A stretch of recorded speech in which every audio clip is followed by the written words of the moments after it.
other shoe has finally dropped in the Alex Palou story.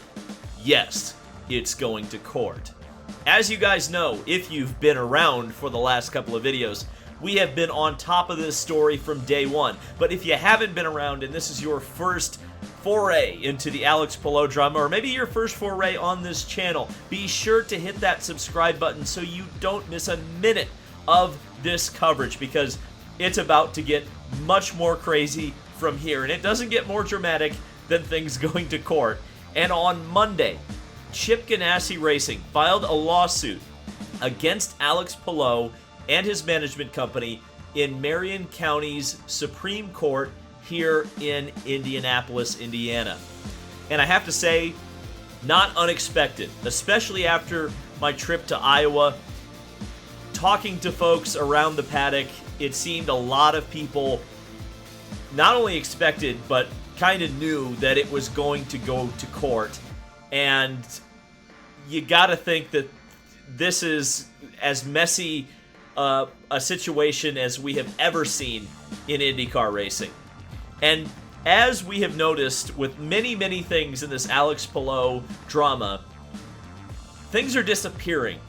When you try to find the court filing, particularly following the link to it that Adam Stern posted, it no longer appears, much like that YouTube channel that Alex Palou had for just a hot second. Now, Chip Ganassi Racing didn't stay silent. They released a statement on this matter, and this is what it says. Alex Palou is still under contract with Chip Ganassi Racing through the end of the 2023 season. He is a valued member of our team, and we will continue. Alex Palou is under contract with Chip Ganassi Racing through the end of the 2023 season. He is a valued member of our team, and we will continue to support him in chasing wins, podiums, and IndyCar championships. As the result of a competing racing team improperly attempting to contract with him, notwithstanding the clear terms of our contract, we are proceeding to legal process pursuant to the contract. Well, now that it's going to court, it is beginning to get past my area of expertise. So I called a friend, and it's one that you guys like very much, Franck from Reuters, to help explain this situation in legal terms and what's next. Listen, learn something, and enjoy. All right, so you guys loved the last time Franck from Reuters was here on the channel, so we brought him back because, you are uniquely qualified, in my opinion, to speak on this Alex Palou situation, because not only are you a well-respected motorsports writer, but you have a background in law. Explain that a little bit, and kind of what are your qualifications? I guess you're kind of like a deadly weapon, so to speak. Yeah. In New York State, I retired to go racing, to meet people like you, 98. And like a deadly weapon, I have to keep registering with the Office of Court Administration in New York that I'm still retired. I don't know what happens after I pass. Are they going to come after my grave and, have me fill out this form that I'm not practicing law anymore in New York State? I live in North Carolina now, which would make commuting kind of difficult. So, but the thing is now, I'm going to try to talk plain English, which is kind of hard for lawyers. But just again, if you're listening to me now or later, I practiced insurance law, not transactional law. That's a fancy word for contract law. Okay, when you hear that, contract law. This is an entertainment contract that we're going to talk about, a personal services contract between Alex Palou, his management team, what's it, Alpha, and Chip Ganassi Racing. So, but I was in court almost every day, and I'm going to try to explain some basic procedures that I recall in New York State. We love that background and those caveats, I guess we'll say before. Very good. I'm going to have to give you a sticker when I get to Indy. Okay, so I guess we'll go back to the very beginning. What was your initial reaction when all of this came out? A driver signing to two different teams, or announcing two announcements that one driver was signed to two different teams. is very, very rare, and certainly rare in IndyCar racing. What was your read on that situation when it initially broke? Well, again, so to recap, as we do, Chip Ganassi issues a press release around 3:30 p.m. Eastern Daylight Time saying, "Oh, we're going to have Alex back next year." And everybody, and I think I snarked at you like, "Surprise!" And then 4 hours later, bam, the bombshell from McLaren. And then the two-part tweet from Alex Palou, which I'll get back to because it's in the lawsuit, which cracks me up. This is modern day law. Uh, so, uh, so McLaren announces that Alex Palou is with them, doesn't quite say what he's with them for, other than some test drives in Formula One in 2023. So then Alex came out with his three-part, but three of two, by the way, explaining he says he told the people at Ganassi that he wasn't returning. So that's what got us to today. And today was the announcement that Chip Ganassi is suing Alex Palou. And Alpha, to be, me, the lawyer here. Yes. Now we don't know what he's suing him for. Okay. Because it's, well, let's I've got my lawyer hat on. Okay, I have no hat on. It's not Chip. It's Chip Ganassi Racing LLC, to be precise. So to be factual, it's Chip Ganassi Racing. So I'm not going to say anything about Chip in public. Just leave it that way. Anyway, so you speculated in your video, and I wondered, like, at the time, as you pointed out, Chip, one time, these contracts, which I don't have in my hand, so I don't know what's in the contract, but they have a pay or play clause, which says if you're signed to a team, I can just pay you to play video games for years so that no one else gets you. So that was one thing you brought up in your video, which is very interesting to me. But so there were a number of options, but Chip's team, Chip Ganassi Racing, says that they exercised the option. Now the question is, if again to go forward, because lawyers love to do this. If you recall, Palou signed with Chip.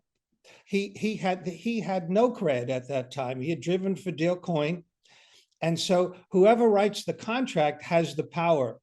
And listen, if I were a young IndyCar driver, I'd sign over, like relatives to get a ride with Chip. So, I kind of think, I have no knowledge that the third year was an option year, that Chip had the ability to exercise the option, that it was not a mutual option. Now, again, caveat, I've not seen the contract. Is it possible that it was a mutual option? Sure, but we don't know. But this lawsuit makes me believe, again, I'm speculating, that Chip Ganassi Racing had the option, not Alex. Just my guess. It's also interesting that it seemed as though one of the options that was on the table potentially between Chip Ganassi Racing and McLaren was litigation.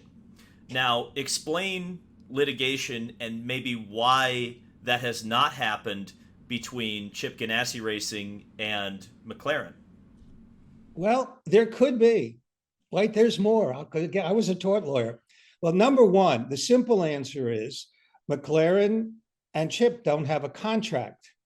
So the basis of a lawsuit could be in New York State. Now, I don't know Indiana law. There's something called tortious interference with a contract. How do you like that for a mouthful? And Chip Ganassi Racing could claim, but I haven't. Again, we don't know what's in the complaint in Marion County. And they have specifically kept those details from the public, because yes, I'm sure that could potentially blow up everybody's contracts if all of a sudden we found out what one contract contained. Exactly. And there's precedent. There's another legal word for you, more legal law. I remember in a messy divorce between Brooke Gordon and Jeff Gordon, four-time NASCAR Cup champion. Her lawyers were subpoenaing contracts between drivers and other teams. Why? She wanted to know how much her ex-husband was going to be worth. And they fought, the other teams fought this tooth and nail, because the last thing you want to do is reveal the details of a driver contract, personal services. How's that? Certainly. So I guess the question I have, and it's kind of been muddied and complicated because of a Jenna Fryer tweet that came out. She has spoken, I guess, to Chip Ganassi, and essentially it is that Chip Ganassi is on record now as saying he wants to keep Alex Palou in the team and wants to win championships with him. Why would you take someone to court that you want to keep? And of course, in court in this case, we're not talking about marriage. We're talking about a lawsuit. Yes. Well, again, this is Chip Ganassi Racing. I do not know what's in their mind. So two things, though. I'll give you a personal piece, and let me give you a legal piece that's not been considered. By the way, there were 14 filings in Marion County, and it must be very cheap. The court costs so far have been $157. When I was practicing law in New York, if you wanted to file in Supreme Court, which was a trial court, I think it was $300, and that was 20 years ago. So anyway, yeah, really, here's the deal.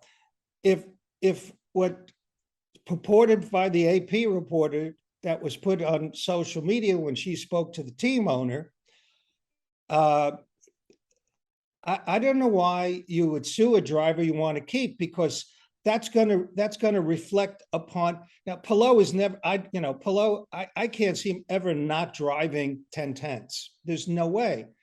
But if you sued me for, now here's your legal lesson, specific performance, okay?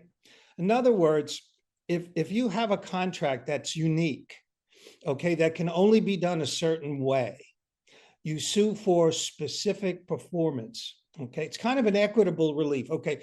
Oh, did I lose you yet? Not yet. We're still here. We're still here. Keep going. Equitable relief is to keep things fair.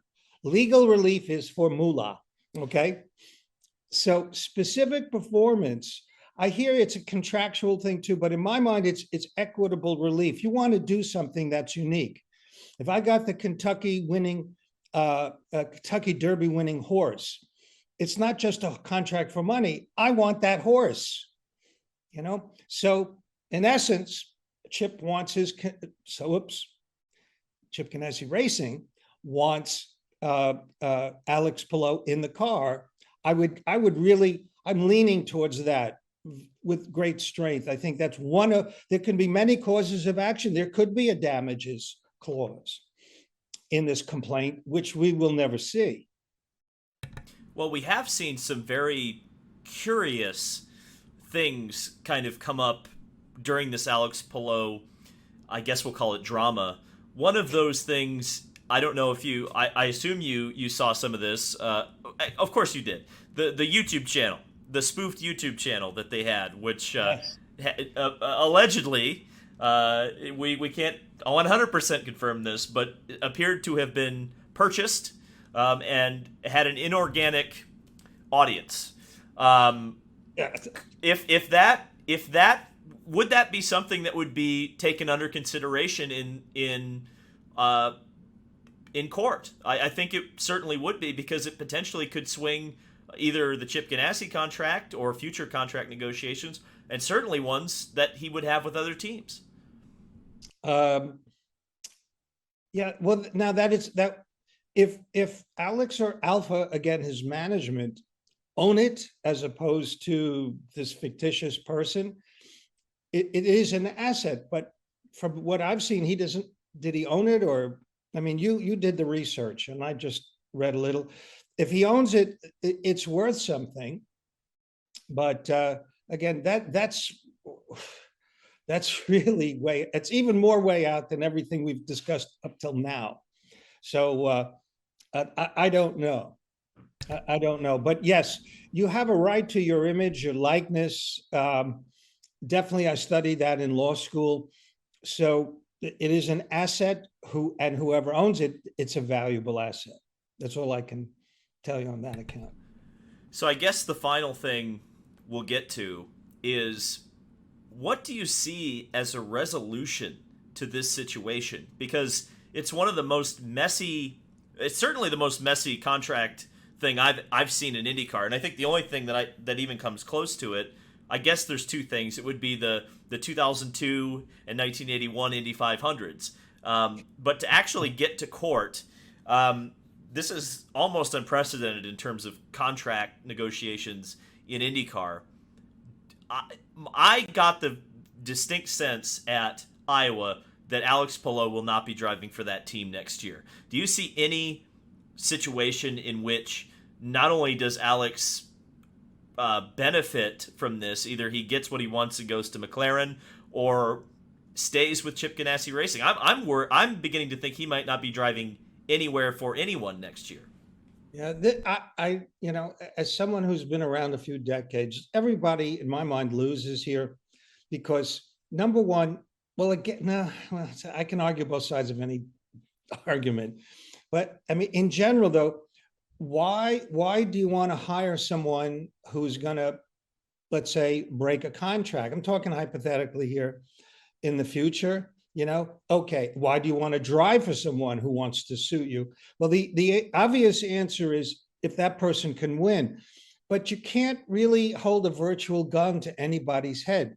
you know Racing at the top, and IndyCar being everybody running very comparable equipment, people were, oh, look, Alex, was running pretty well. Yeah, once you get in the cockpit of the car, you pay total attention. You put everything else outside.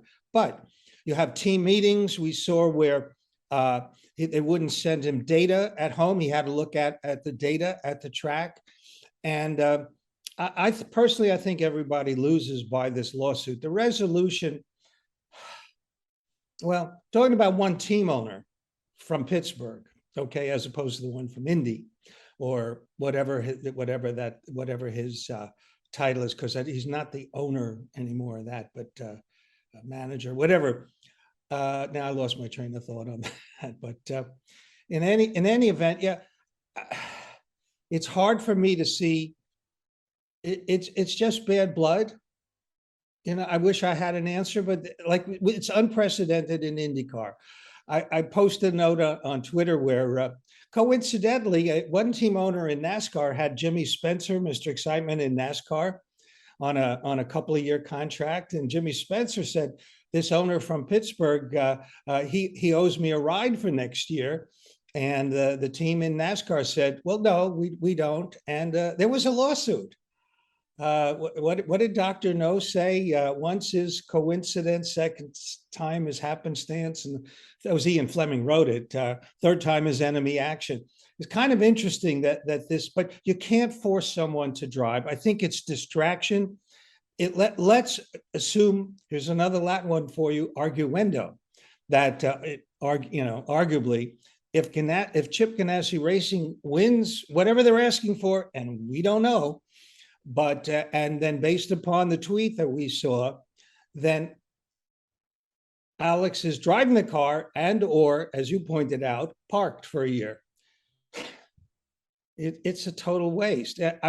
There's no definite. The only thing I will tell you definitely, that Attorney Boyles at Indianapolis, and I tweeted this, if I had to pick one lawyer to go to court for me, and Chip Ganassi Racing got him first.